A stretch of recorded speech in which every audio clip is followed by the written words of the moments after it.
السلام عليكم ورحمة الله تعالى وبركاته dhammaan ardayda sharafta leh soo dhawaada farxad bay ii tahay muuqaalkan inaan idiin soo gudbiyo haddaba muuqaalkan waxaan rabaa inaan insha Allah aan ku baranno 30 questions and their answers soddon su'aal iyo jawaabahooda su'aalo la adeegsado had iyo jeer si aad markaas wada sheekaysi aad u samaysid okay so muuqaalka insha Allah waxaa igala qayb qaadan doono macallimiinta mid ka mid ah macallin Maxamed su'aaluhu weydiin doona anna waa ka jawaabi doonaa so insha Allah si fiican ula soco si markaas wax badan uga faa'iidid let's go What is your name? my name is Umar Mohammed Umar haddii lagu dhaho what is your name magacaa okay so magacaaga saddexan waa sheegi kartaa kaliya Umar waa dhihi kartaa okay haddii lagu dhaho kale what's your middle name magacaaga dhaxwaake tusaalahaan kale Umar Mohammed Umar so Mohammed is the middle name haddii lagu dhaho what is your son name waa magaca awowaha weeyaan so my son name is Umar what is your first name haddii lagu dhahana waa magacaaga hore my first name is Umar so insha Allah waxaan rajaynaynaa fahamtay Where are you from?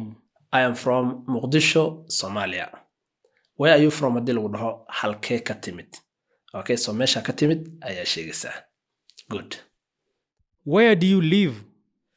I live in Nairobi, Kenya. Where do you live haddii lagu dhaho waxay ka dhigan tahay halkee ku nooshahay so markaas meeshaad ku nooshahay ayaa sheegaysaa so for me I live in Nairobi, Kenya. How old are you? Okay, I'm 28 years old. Saas waa dhihi kartaa waxaa dhihi kartaa I am then da'daada ku xijinaysaa so for me waxaan leeyahay I am 28 years old waxaa kaloo sidoo kale dhihi kartaa waxaad ku soo gaabin kartaa I am 28 I am 28 kaliya waa dhihi kartaa I am then da'daada kaliya waa sheegi kartaa so da'daada markii lagu weydiiyo labadaasiba waa uga jawaabi kartaa When is your birthday? my birthday is on November 30 so when is your birthday haddii lagu dhaho waxay ka dhigan tahay goorta dhalashadaada ay ku aadan tahay koormee waaye yani taariikhda iyo bisha aad dhalatay so marka waxaa leedahay my birthday ka bilow then kadib bisha ku xiji taariikhda ku xiji marka okay so like waxaan dhihi karnaa for me my birthday is on November 30 What is your occupation? I am a teacher what is your occupation haddii lagu dhaho waxay ka dhigan tahay shaqada aad qabatid okay so I am a teacher I am a doctor wixii markaas aad tahay okay so for me I am a teacher What company do you work for? I am self-employed so what company do you work for haddii lagu dhaho waxay ka dhigan tahay shirkadee u shaqaysaa so for me shirkad uma shaqeeyey waxaa marka ku jawaabayaa I am self-employed aniga ayaa is shaqaaleysiin okay haddaa company u shaqeyso sidoo kale waxaa dhihi kartaa I am working for then companyga magaciisa ayaad sheegaysaa What is your marital status? I am single for me okay so what is your marital status haddii lagu dhaho waxay ka dhigan tahay yani xaaladaada guur yani ma single tahay married ma tahay okay so for me waxaan leeyahay I am a single haddaad guursatay oo kale waxaa leedahay I am married How many children do you have? I have no children okay and haddii lagu dhaho how many children do you have waxay ka dhigan tahay imise caruur ayaad dhashay ama aad haysataa okay so haddaad dhalin waxaa leedahay I have no children haddaad dhashay oo kale waxaa leedahay I have then cadadka aad markaa haysatid 4 children 5 okay ama waxaa dhihi kartaa I have 4 kids oo isticmaali kartaa Do you have any siblings?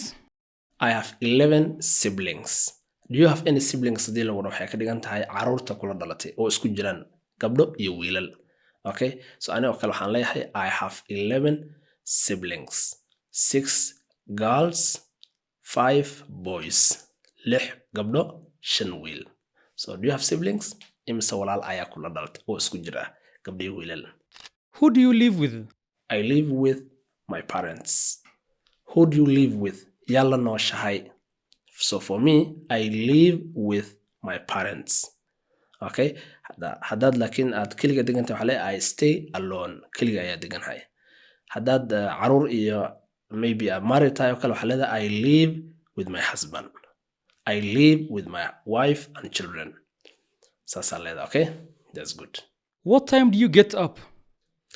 I usually get up 5 a.m. in the morning. So what time do you get up? Waa waqtiga aad toostid.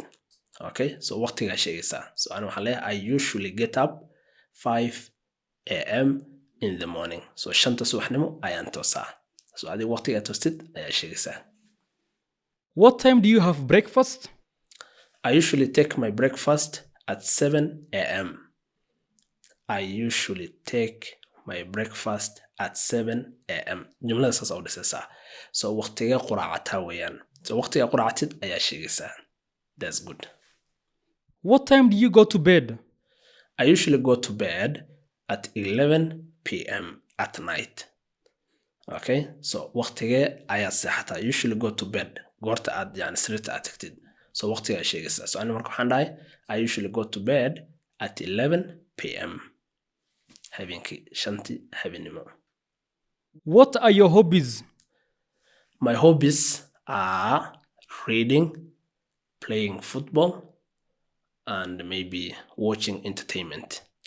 So what are your hobbies? Waa maxay hiwaayooyin yani hiwaayadaada? Yani wax aa xiisaysid. Anoo kale waxaa dhahay reading inaan wax akhriyo, playing inaan ciyaaro, or maybe watching entertainment inaan waxyaabooyinka faniga ah aan daawado. So maybe yours ayaa markaasaa sheegaysaa. What is your favorite food? My favorite food is rice with chicken. What's your favorite food? Waa cunada mida aa xiisaysid.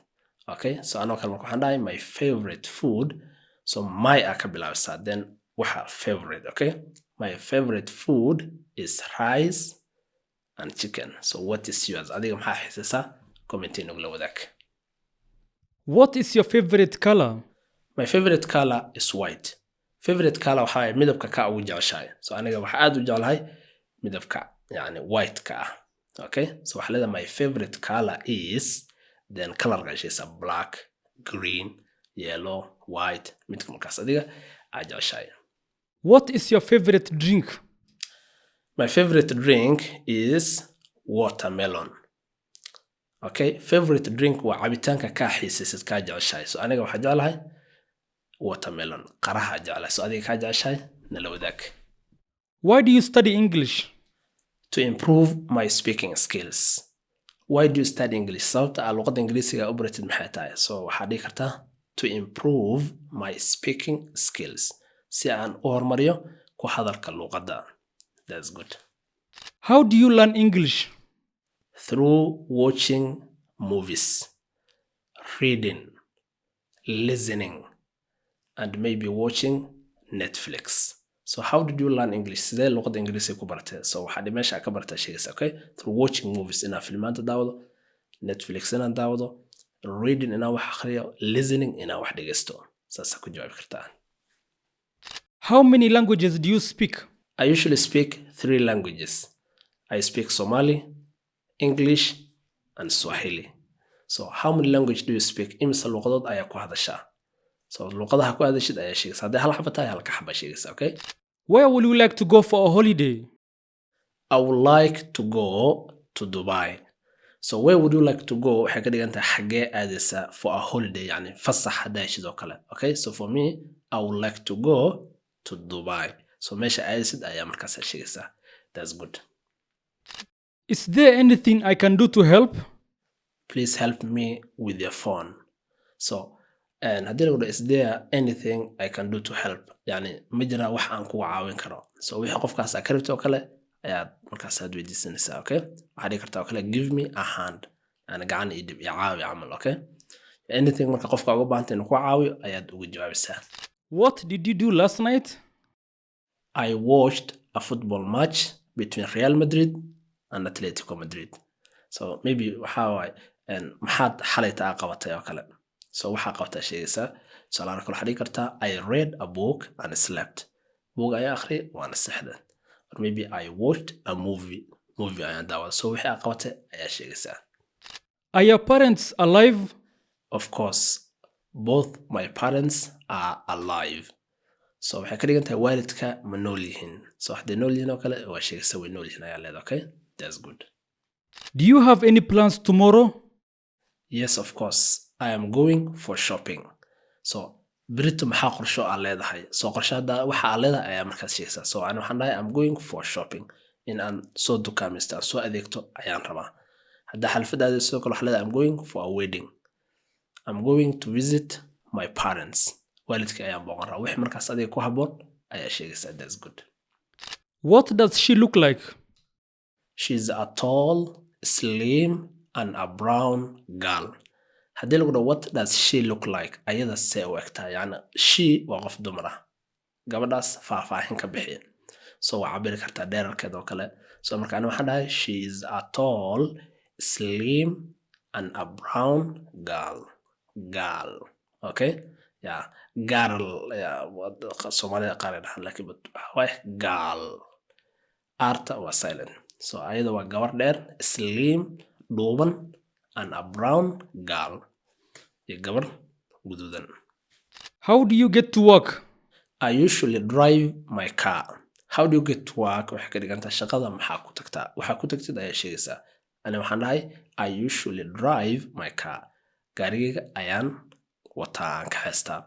Haddaad bas aqaatid oo kale waxaa leedahay I take a bus. Bas ayaan qaataa aan raaca. I take a train. Train ayaan raaca. So wixii shaqada ku tagtid ayaa sheegaysaa. Did you like this video? Yes, of course. I did like this video. Okay, waxay ka dhigan tahay muuqaalkan ma ka heshe.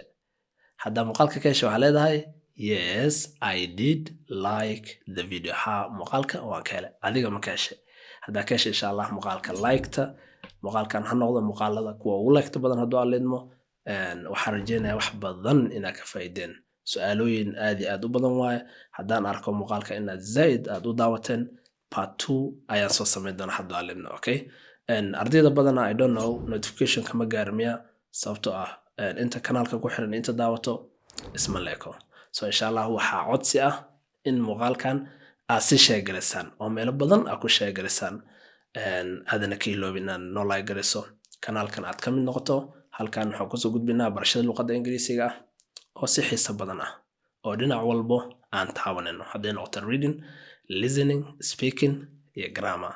Maalmaha inagu soo aadan insha Allah sidoo kale waxaan rabaa inaan soo sameeyo 12 tenses oo si maaragtay oo heer sare ah u soo gudbiyo. Muuqaalka xiga inta ka kulmi doono khayr badan baan ku ogahay. Sidaas iyo nabadgelyo.